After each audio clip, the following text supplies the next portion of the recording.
fandom? Well, I'm glad you asked. Fandom is your obsession with TV, movies, comics, and books. Fandom is debating whether or not Goku or Superman would win in a fight. Clearly, it's Batman. Fandom is about liking things. Join us weekly on Fandom as we talk about all of that and more. Subscribe at fandompodcast.com. As far back as I can remember, I always wanted to be the owner of a comic book store. Trust me, true believer. Well, Jagger and me, we had a running contest to see who had the most comic books in the world. Whatever, my escape was comic books. Net profit to me, negative $59. I love the comics because of the brightness displayed by the fellows who drew them. They remain with me always. And when comic books first came into being, it drew me to them. Tales from the Comic Shop. Hey, and welcome to Tales from the Comic Shop. I'm your host, Joe, and today I'm joined by Eddy D'Angelini. How you doing this week, Eddy? I'm doing good, thank you. Just like Joe said, I'm Eddy D'Angelini. I am the co-owner, co-manager of Heidi Ho Comics and the creator, writer, artist of the comic strip Collectors. And how was Heidi Ho Comics this week, Eddy? Well, I'd love to say that it was wonderful and we made a boatload of money. But the truth is, shops, as opposed to all other businesses right now, are still struggling. It's inevitable. Most places can only open to a certain percentage of capacity. A lot of businesses only have like a certain percentage of returning customers. So it's still kind of rough. Yeah, I know you were saying before the show, there's even the potential that LA County might close down again with this latest boom of COVID cases. I hope that that's not the case. And just still hoping you guys get a good bounce back here coming in the future because you deserve it. Well, no one's actually said that's going to happen or that could happen, at least no one in a position of power. But it's hard to think that it's not a possibility. Truth is, a lot of other states have started to do some closures, like in Florida and Texas, that they close bars or other places where people gather socially. And we've had a lot of cases here in LA County popping up, and it might affect us, it might not, I don't know. But truth is, we just, like any business, you have to be prepared for the worst. Hope for the best and prepare for the worst. Absolutely. Let's hop into some comic news this week. This week we saw the first premiere issue of Death Metal, the penultimate Scott Snyder, Greg Capullo DC book. So this one's on you because you said you read it. So I'm going to ask you what you thought of it. I did read it. And I've got a lot to say about it. So when Metal came out, I was kind of on the fence about it. I was getting the main books, but I wasn't going to do the tie-ins. And then the Batman Who Laughs one-shot came out. That's one of the best single issues of comics in the last 4 or 5 years, in my opinion. It's just a really excellent, excellent book. It's Scott Snyder at his best. Metal was very hard to follow if you were not an expert on all things DC, in particular all things DC during the time that Snyder has been there. I got to admit, that's why I didn't read it. Yeah, I felt overwhelmed with the amount of knowledge you got to have going in. I haven't read it in 3 years since it came out, or 2.5 years or whatever since it ended. And I'm not even 100% that I can exactly explain what happened coherently. I mean, the gist was, I remember the DC universe was sinking into the dark universe, and there was a laser that they had to shoot at something for some reason. And then Detective Chimp shows up. Batman comes back with Wonder Woman and Superman wearing armor made out of nth metal that lets them, or no, it's not made out of nth metal. It's made out of 10th metal, I believe is what it was called. And they stop the Batman Who Laughs and save the universe. But in the process, they break the source wall, which led to a whole new set of problems. And it's all really just kind of leading up to the fact that they're going to do another Crisis. Because that's what DC does. DC does books, and then they put out a Crisis, and then they restart. I don't know. Eddie, I think DC is a crisis. So like, I love the New 52 Batman run. It's incredibly well done. Yes, it does kind of fizzle out.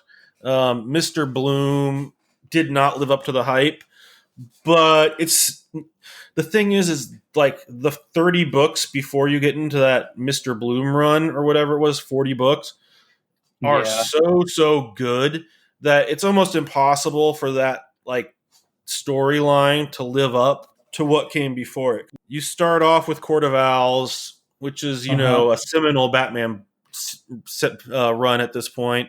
Then you go straight into Year Zero, which is also just an awesome story standing alone. Like the fact that kind of happens back to back with Death in the Family, or maybe I have it backwards. Does Death in the Family come next? I don't know off the top of my head, but I can't remember either without Googling it.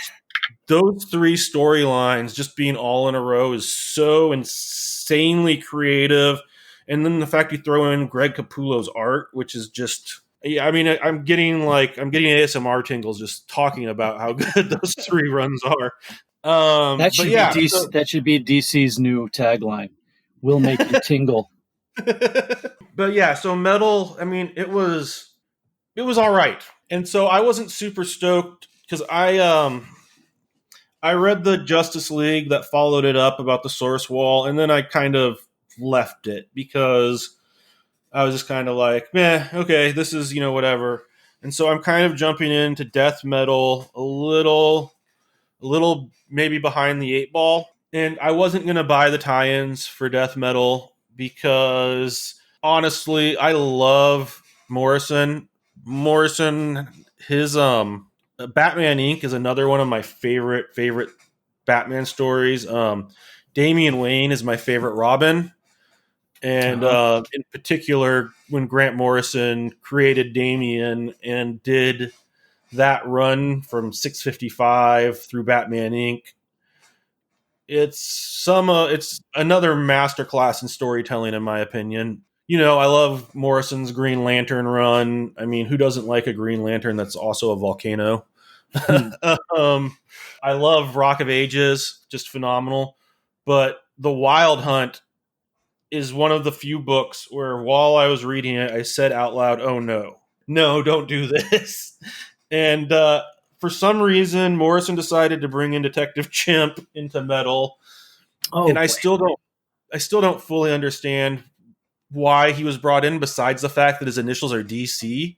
The last page in The Wild Hunt is the Animal Justice League coming to help save the day. And it's just like, it's very cringy. It's like they might as well have just brought in Underdog. So yeah, but so I read Death Metal today. I just finally got around to reading Death Metal 1 today, and I know it came out last week, but I'm going to buy all the tie-ins because I'm intrigued. It starts off very strong issue. I'm not going to do any spoilers, but I'm just going to say, like, based off the strength of the first issue, next Wednesday when I go back into my LCS to pick up my pull, I'm going to ask them to add all the tie-ins for Death Metal to it. So here's a question for you, which is more a behind-the-counter retailer question regarding Death Metal. Do you know where your shop stands on the new DC distribution, and if they are signed up? So my shop has a very different opinion from you guys, and they are very they're very happy about this, and they're unhappy about the weekend. The time frame sucks. No one's debating that. But they have a very good relationship with Midtown. They consider Midtown to be a friend, not a competitor. This is their words. Okay. And the reason for that is because they get all their missed issues from Midtown. So if, say, Diamond screws up or they screw up and forget to order something for me, their relationship with Midtown is they call them directly and Midtown gets them the books they need. Oh, interesting. Okay. Yes. And so because of that, they have no problem with Midtown being in charge of the distribution. And they think, they're a smaller shop. And so Diamond's hard on them. I understand why they have issues with Diamond. And so they are happy to see the Diamond monopoly being broken. It's a very different take than what we've been having on this show. Yeah, it's actually the first time I've heard of a shop who is very pro the situation. Well, and I didn't they're very, they understand the negatives, and they're very, he was telling me, he has to, the fact he has to manually order everything is, not great. And the fact that they only gave them a weekend to switch is, obviously bad. But as far as the big politics that we've been talking about, yeah, they are, they're on board with this. Okay. And this is the reason why I bring this up. Death Metal #1 is the last, as far as that title goes, that's the last issue of that series that is going to be coming from Diamond. So Death Metal 2 is going to be coming from one of the two new distributors. So if you went to your shop and you picked up Death Metal #1, that shop got it through Diamond. Now, depending on how they feel about the whole distribution model thing with DC's two new distributors, they may or may not have issue #2 when you go back to continue with the series.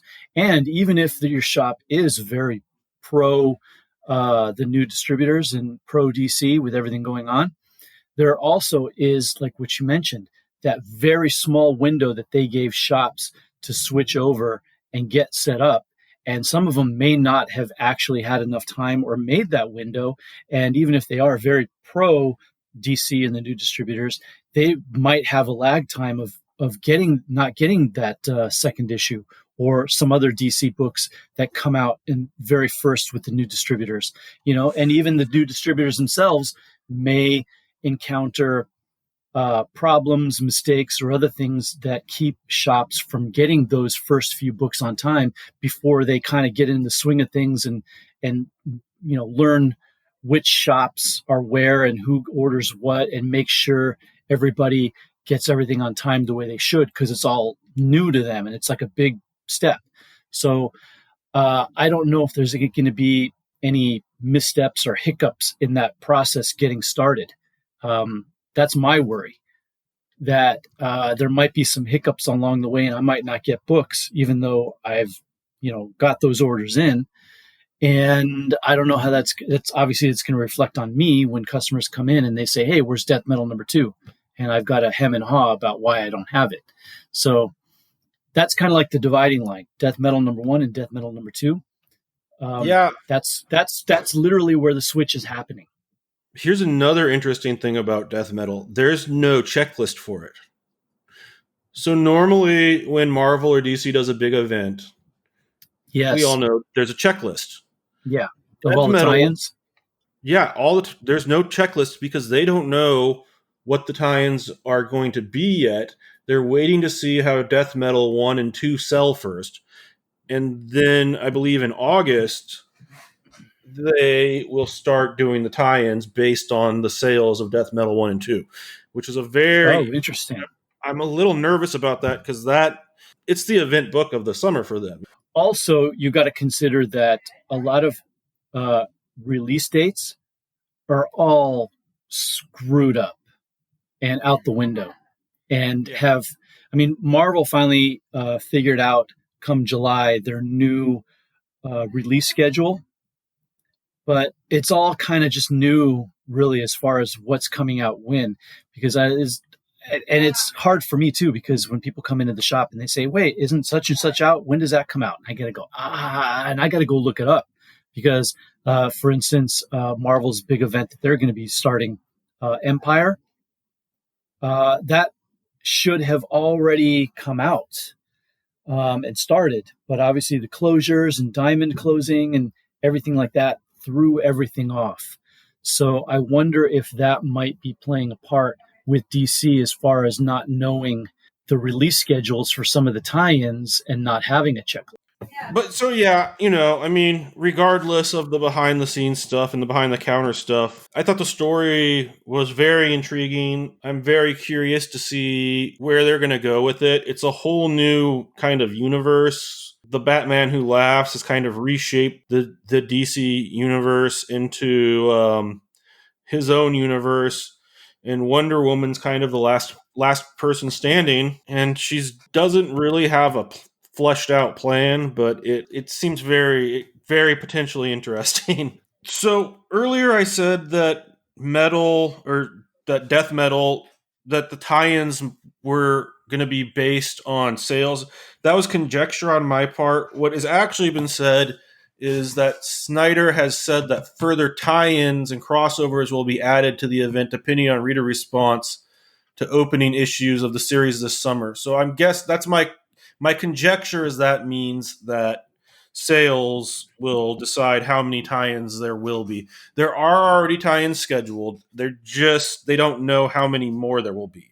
So I find that a very interesting way to tell a story.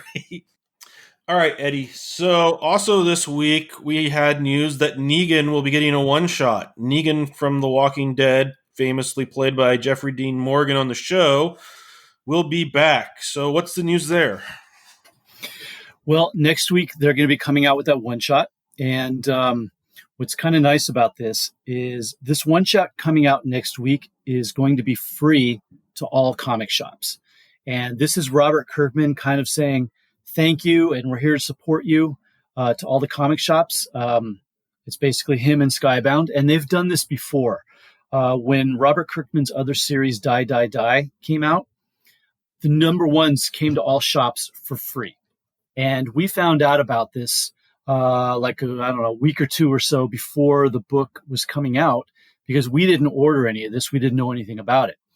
And they based the amount that they sent to each shop on previous orders of other Skybound Robert Kirkman books. So they're doing the same with this.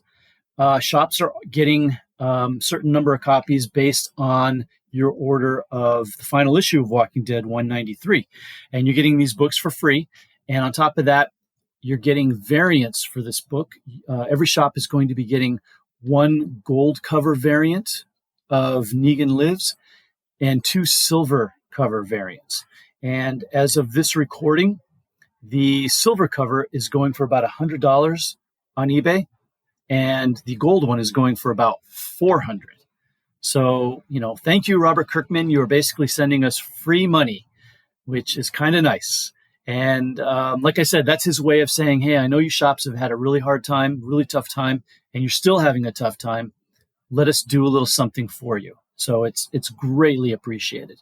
So in a week, next week, July 1st, where there's going to be very few books coming out, period, this is going to be the one standout book that I think all shops are just going to do amazing on. And this isn't the first time, like I said, that Robert Kirkman has done stuff for shops specifically. This guy, he loves shops. He's there for retailers. He's always supporting them. He's actually come into my shop a couple times and bought up a bunch of stuff. And, because I guess the Skybound offices are not that close to my shop, but he must had business elsewhere in the neighborhood, and he's come in a couple of times. But he does other things for retailers as well, like in San Diego Comic-Con. Every year he throws a retailer breakfast on the weekend, usually Saturday or Sunday. And he will have just a huge spread of food for all the retailers coming. And usually, just amazingly, just delicious breakfast food. Yeah. Omelets, scrambled eggs, hash browns, French toast, fresh orange juice, and an open bar if you want to start early, because it is San Diego. And usually on those retailer breakfasts, he will talk to all the retailers and kind of give them a heads up about what Skybound is doing in the coming year. and let them know what to expect from them and what they think is going to be hot and what new titles that they're putting out. And what's also nice too is that you always leave those retailer breakfasts with a goodie bag from Skybound. And just this last San Diego last year, that goodie bag was yellow label CGC signed copies, 9.8 of the final issue of Walking Dead 193, and also copies of the the San Diego Comic-Con variant for 193, which I mean is fantastic. And I guarantee you, and myself included, by the time I was out of that room, I was already putting those on eBay and making good money off of it. And he totally expects that. He's like, man, make your money, survive, do what you guys got to do. We're here to help you. So that's what he's doing this coming week. He's helping out the shops by giving us these free copies of this newest book. And it's probably going to be, in a very slow week, going to be the one book that all shops do really well with and have people come in looking for. So looking forward to that. And I'm definitely looking forward to selling those gold and silver variants for sure. So thank you, Robert Kirkman. Thank you, Skybound. So your strategy is going to be to flip the books, the gold and silver books, raw and not CGC them? Yeah, because if I honestly, I think striking while it's hot is the way to go. Obviously, if shops could get them early enough and wanted to pay for the to expedite grading through CGC, maybe they might want to take the risk that they can make more. But really, honestly, by the time you get it back, how much is that book going to drop? Because I can guarantee you, like right now, that gold variant is pre-selling for about $400 to $450. By the time I get my books, which is going to be Tuesday, the day before Wednesday, by the time I get my books on that Tuesday and I look up the prices, I can guarantee you they're going to probably start dropping at that point, because there are the few retailers who are brave enough to start pre-selling those books right away now and make the most. And then there are the retailers like myself who prefer to wait until I have the books in hand. I got to worry about two things. One, will I get shorted those books when I've already sold them for, a total of $500, $600? And then now I'm stuck having to return that money and think that maybe I might not, if I call in those books as shortages, will I even get replacement copies? Maybe, maybe not. I got to worry about that. And then I got to also worry that if I'm selling them under the premise that they're going to be, near mint, 9.2, 9.4, 9, whatever, am I going to get them in that condition, or are they going to come damaged? Because that's a concern any retailer has got to worry about when they're pre-selling a hot book, especially a variant.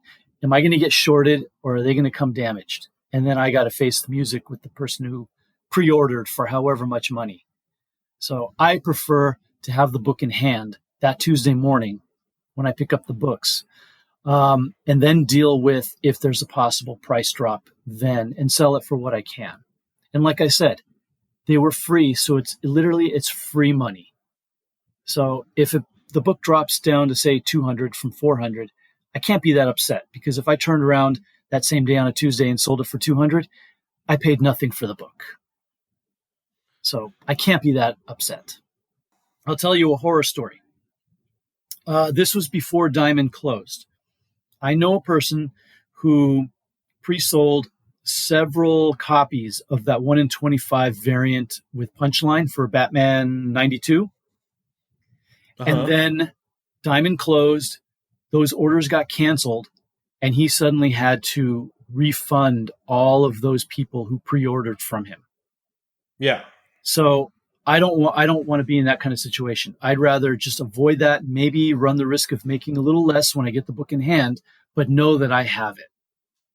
Absolutely. So on a book like the Punchline, I know yours came damaged. What happens there? How does that work?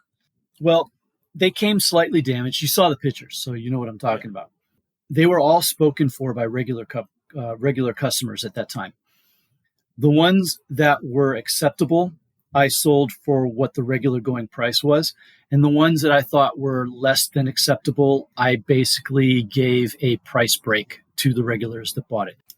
And I just got to distinguish between which customers get which books, because I know that there are certain customers that are very particular.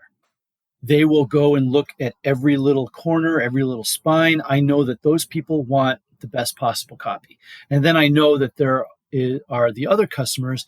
Yeah, you know what? If I give them a little bit of a price break, they don't mind that it has a little bit of a ding here, a little bit of scuff there. And the damage that were on about half of the books that I got were the corners of the spines were scuffed. And they were scuffed enough to where they were pretty visible and kind of not that great looking. But overall, the book was not in any way trashed. It just had those little bit of a defect on the corners, enough to where I thought, I'm not going to be able to sell this for what the top going rate for this variant is. And I should obviously disclose to my customers what's up and why I'm pricing it the way I am. All right. Well, moving on to more prevalent news, there has been a movement in the comic industry over the last couple weeks of newer creators coming forward to talk about their experience trying to break into the industry or starting at comic companies, and how they have been abused by more established creators that are in a position of power. While Eddy and I, both being white males, are not going to comment on this because we don't feel it's our place, we have to bring you this news because it's a big deal and it requires that we at least touch on it. Last week, we briefly talked about Warren Ellis, the accusations against him. And Warren Ellis, for those who don't know, he created a book called Transmetropolitan, among many others.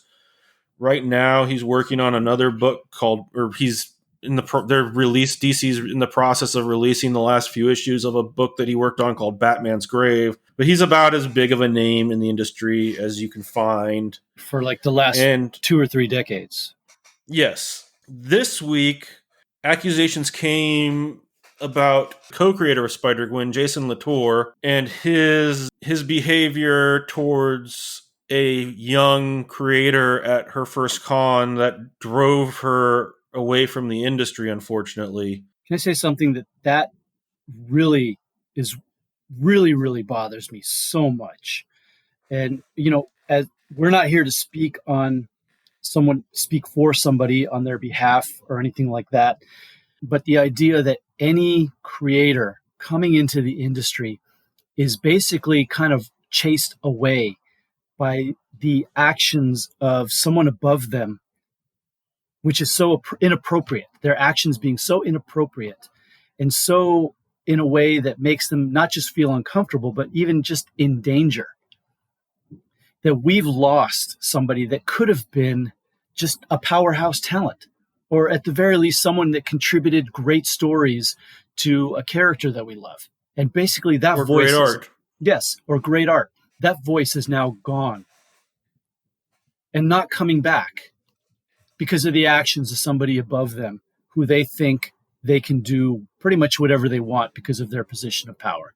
You're absolutely right. The fact that there's this abuse of power, and it's so prevalent, not just media, but in every aspect of the American experience, or the world experience. It's not just even a uniquely American problem. Just the abuse of power by people in authority to get something from these people in order to, in the hopes that it won't, they're not even trying to further their careers. They're just hoping these people won't cripple their careers. And so they acquiesce, or at worst they acquiesce, and at best they they're forced to fend these people off for, in some cases, years and years. Another story that really bothered me were the accusations against Scott Allie, who was an editor at Dark Horse. They fired him for his behavior finally. But the accusations against him, he worked on huge books, Hellboy, Umbrella Academy, And I mean, what he's accused of is just so despicable. And the fact that no one from HR at Dark Horse responded to that is just, I mean, I want to say it's unbelievable to me, but there's so many of these stories coming forward every day that, like, it's egregious, and it's something we as an industry have to fix. It's not acceptable. Not at all. And for people who would say, well, who are you, two white males, to talk about this? You know, why can't we get voices of people who are actual victims? Well, I'm not going to name any names, but I do know somebody who just today said on Facebook that they had an encounter with this Scott Allie character, and was basically kind of, for lack of a better term, sexually assaulted by him. And the person that's making this accusation against Scott Allie is a white male. So to say that it is a thing of gender where a certain group of people shouldn't speak out about it and should just listen, while yes, I absolutely agree, because the majority of these stories are coming from women and we should listen, we should not discount the fact that anybody can be a victim of this. It's not just women, but anyone who is in a position of being lower than. And that is what is so unacceptable. That you as a person, whether you are a male, female, black, white, straight, gay, anything, if you go to work for a company, any company, and you are at the lowest rung, and the people above you think that they can take advantage of you in any way, whether it's physical abuse, sexual abuse, mental abuse, anything. The fact that they think that they could do that to you because you are at a lower rung and you are willing to take anything that they give you because you are either afraid of any kind of repercussion or afraid of losing your job, afraid of not getting ahead, that is just, it's inhuman and it's unacceptable in any form whatsoever, regardless of what gender or color or sexuality that either side is. It is a inhumane thing to do to another human being, period. And anybody who has been abused not only should be listened, but the people who are entrusted to listen to these people have a responsibility to do something to dismantle this system that causes this. I mean, you hear, I've heard all my life about rumors of the casting couch in the entertainment industry, in the film industry, and the TV industry. And granted, I have no personal experience with this or don't know anybody who suffered anything to this extent, but we've always just accepted that it's just a natural part of the business, that it exists. And you think of it in industries like that, or politics, something where there is just extreme wealth and power that is being wielded by a small group. And it's very disheartening to see that also happening in the comic book industry, because it's an industry where, except for maybe a very rarefied few, people aren't making a lot of money. People are not getting filthy rich the way a politician or a movie producer are getting filthy rich.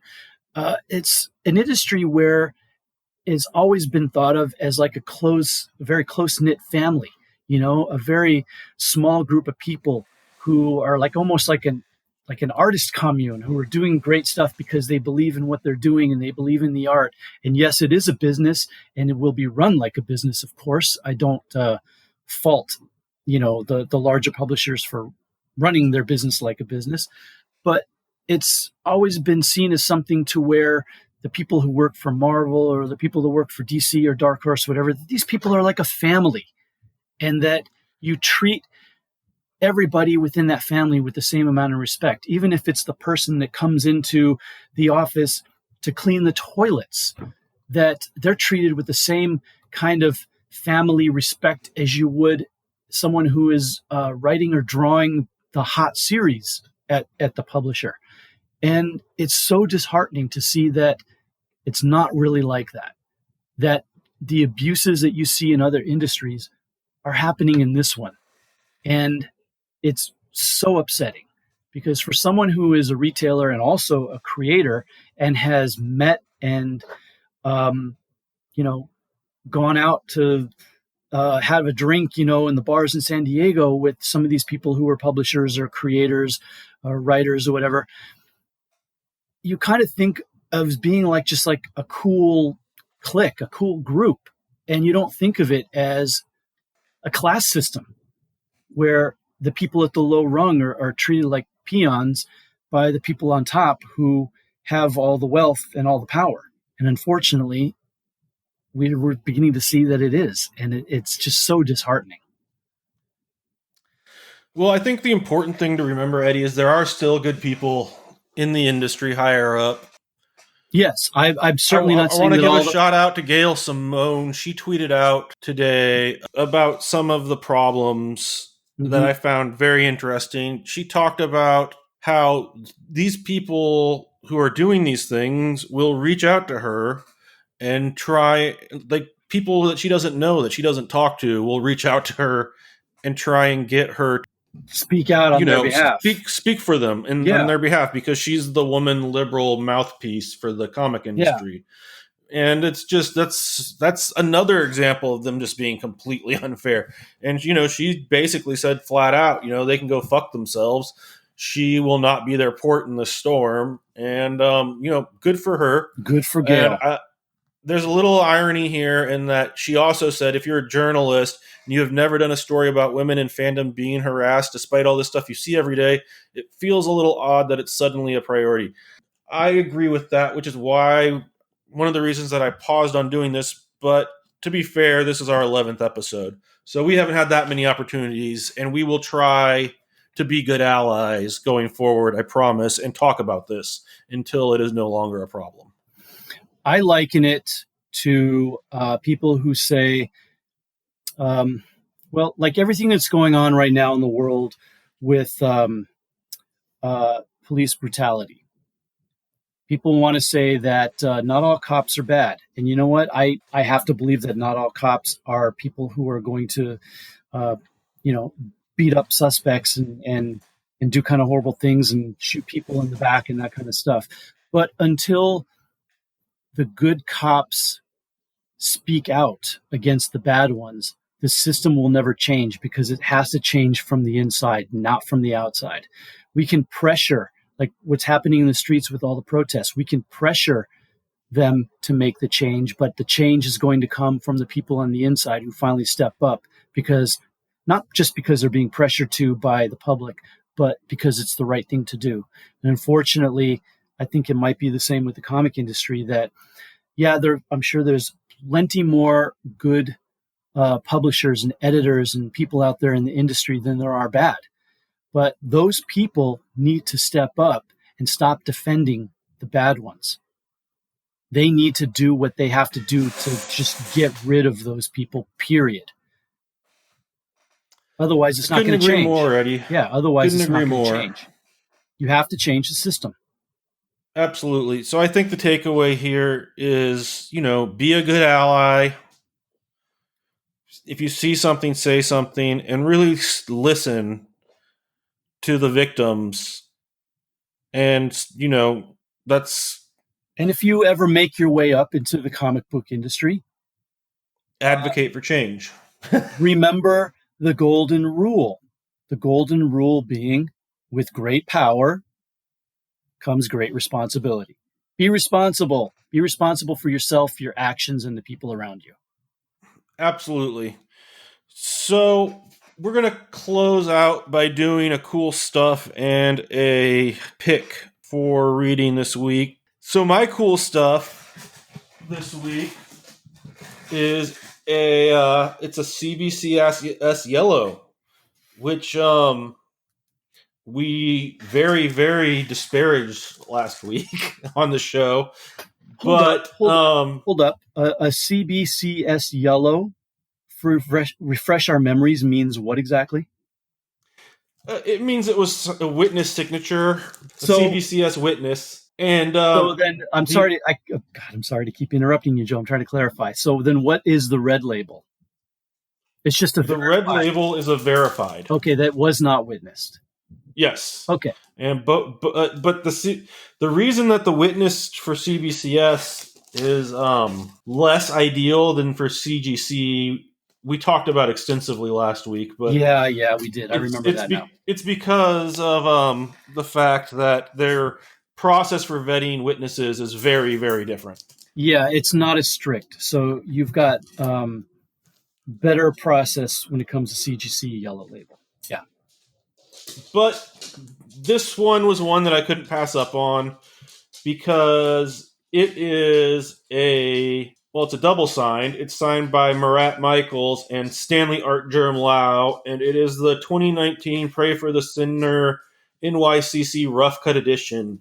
And it has to be CBCS because that's the only way you could get them. So I had no choice on that. Yeah. But I was not going to pass up on the Art Germ signature. This cover is absolutely gorgeous. It's a pen sketch cover. It's individually numbered, number 31 of only 200. Yeah, I honestly have never read Pray for the Sinner, but I love Art Germ, and I'm very happy to have his signature on this beautiful cover. And you're going to post a picture of it on our socials so we can all see it? Yes, we will be posting pictures, as always, of the cool stuff on Facebook, Twitter at comic_tales, and also on Instagram. So make sure you're checking out the social media. Talk to us, give us a like, give us a comment. We'd love to hear from you guys. Eddie, what is your cool stuff? So my cool thing this week is a book that I just got this past Wednesday. And it was a little bit of a harrowing situation getting it because I thought this book was going to get to me on a Thursday. And I am home, working from home on Thursdays, so I had it sent to my home address. But when I checked the tracking, it showed it was coming on originally it showed it was coming on Thursday, but then it showed it was coming on Wednesday. Wednesday, I am at the shop all day, and I was starting to fret because obviously the mailman was going to leave it on my porch. And I've had packages stolen from my porch before, so I was a bit nervous. So I actually had a neighbor friend of mine who gets home earlier than I do go to my porch and get it just so I knew it was safe. And what is it, you may ask? It is a CGC copy of Tales of Suspense 52, which is the first appearance of Black Widow. And the Natasha Romanoff Black Widow, not the original Black Widow, correct? Correct, yes. The Black Widow that we all know and love from the Marvel movies. Yeah, the original Natasha Black Widow. And it's a lower grade. It's a 2.5, but it is a nice CGC copy. It presents well. And it replaces the raw copy I have, which looks nicer, but unfortunately has a clipped coupon on the back cover. Which I didn't notice. I got it for a great price, but I didn't notice that until after I got it home. Yeah, that's always rough. That's the worst when you don't notice until after you get home. Yeah, but I can't be upset because I got it for practically nothing. But anyway, this graded copy will now replace that one. That's awesome, Eddie. Congratulations. Always nice to hear about someone getting a silver Marvel key of that magnitude. So what you been reading, Eddie? You got a pick for our listeners this week? I do have a cool pick this week. It's a book that I read a couple nights ago, and it actually came out not this week, but the previous week. It is a book called Against Hope by Victor Santos, and it was released as a original graphic novel hardcover. And it is the story. It was, first off, I'd say it was the art that drew me in and made me want to read it. The art is, the only way I can describe it is a cross between Frank Miller from his Sin City period and Marcos Martin. So if you're not familiar with Marcos Martin, he did, what did he do? He did Daredevil for a while. And then before that, he was on Amazing Spider-Man, where his art has an almost kind of nostalgic Silver Age look to it, but still looking modern. So if you can imagine a cross between Marcos Martin and Frank Miller, Sin City period, that's what this art looks like. And it's really, really amazing. And it draws you in, especially with the colors. It is a story about a young girl who, she's a woman now in the story in present day. But as a young girl, she was attacked and her boyfriend killed by a younger brother of a white supremacist. And as she goes into adulthood, now as an adult, she decides she's getting revenge on this group of white supremacist neo-Nazis. And she pretty much, kind of like a bit like Frank Miller's Sin City, she just plows through them. And it's a bit gory, a bit bloody, but it's so satisfying watching this. And she's a woman of color. I'm getting from, they're not really clear exactly what, but I'm guessing from reading it that she is Hispanic. But she is just plowing through these white supremacists and just laying them out like crazy. Because in the beginning, they show when she's a young girl and her boyfriend is killed, she's captured by these neo-Nazis, and they bring her to like a big empty farm area somewhere in the woods, and are now they let her go without her shoes, and they are now hunting her down and like an animal. But she manages to get away, and then as an adult, she tracks them all down, kind of like Magneto tracking down Nazis, and just slaughters them. So it is just satisfying to watch her go through all these neo-Nazi skinheads, and it's a fun read. It skips around in time from her as a child to her as an adult to her as a teenager, but it all comes back around in the end, telling the story about these people and the people that she goes up against. And I highly recommend it. It's just a lot of fun to read, and the art is beautiful, and it really draws you in. It's Against Hope. Who's the creators? So it's done by one creator who writes and draws the book, and his name is Victor Santos. And other title I know him from is an image book that he does with writer Frank Barbieri called Violent Love, which also has his amazing art in it as well, similar to this book. So I highly recommend this. It's a fun read. It is, if you're a fan of Frank Miller's Sin City, you'll definitely love it. But it's just a fun read all around. And it's really the way the story winds through this main character's life from her childhood to teenage years, back and forth to adulthood and everything. And it's a fun read from beginning to end, and I highly recommend it. It's called Against Hope. Okay, I'm intrigued. I'm definitely going to take a look for it. So my pick this week was a little hard to decide. I've been kind of back and forth. I did a lot of reading this week. It's a very good read. The 80th anniversary of Joker was 2 weeks ago, I believe. Yeah, it came out. Him and Catwoman. It came out 2 weeks ago. They staggered him and Catwoman on back-to-back weeks because they both premiered in Batman #1. So they did the 80th anniversary Joker 2 weeks ago. Overall, it was a very good read. It holds up with Tech 1000 and Robin 80 Years. I haven't gotten to Catwoman 80 Years yet. I quite enjoyed it. The Origin of Punchline is in there. I gotta say, I'm not writing her off yet, but from what I've seen so far of Punchline, I'm struggling to get traction with her as a character. She seems kind of just like a sadist. She's not fun like Harley was. I mean, what was interesting and for me gave me like a lot of initial enjoyment with Harley in the animated series was she was a fun juxtaposition to Mark Hamill's like grumpy, crazy, insane Joker. I mean, she's crazy and she's insane, but she was kind of like fun. She was different than Joker is.